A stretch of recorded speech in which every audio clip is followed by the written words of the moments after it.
The problem is when you start robbing Peter and to play Paul, Peter and Paul become friends on Facebook. Now the jig is up, you're in the back of the bar journal.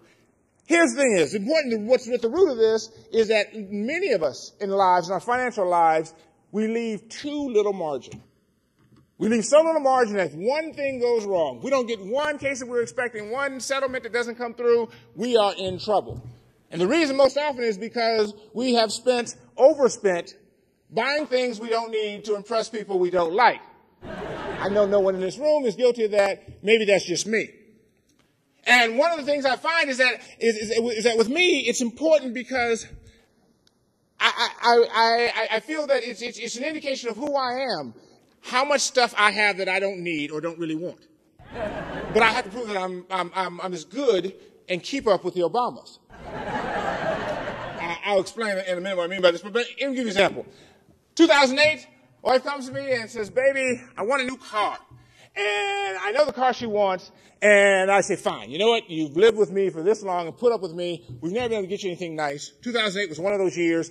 I know the car you want, fine. But here's the thing is, the reason we can afford the car is because I'm working 6 days a week. I don't want to spend my 7th day this week in the dealership. So here's what I need you to do. I'm going to be home 1 day this week. I need everything worked out. I just want to go in, we sign the papers where they want us to, walk out. She does that. We go to the dealership. Literally, I'm there. I sign 10 pieces of paper and I walk out. I haven't even seen the car. We hop in the car, we drive home, and we get to the car. Now, we have a garage, but you do not park a new car in the garage. Not immediately. Because you have to park the car in the driveway so you can do the new car strut.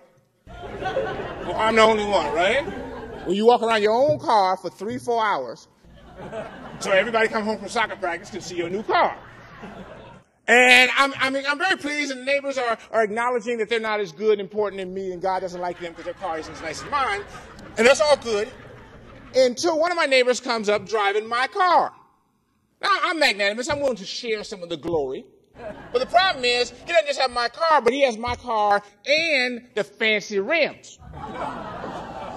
Now, I look at my wife and I say, baby, why didn't you get us the fancy rims? He's not more important than me.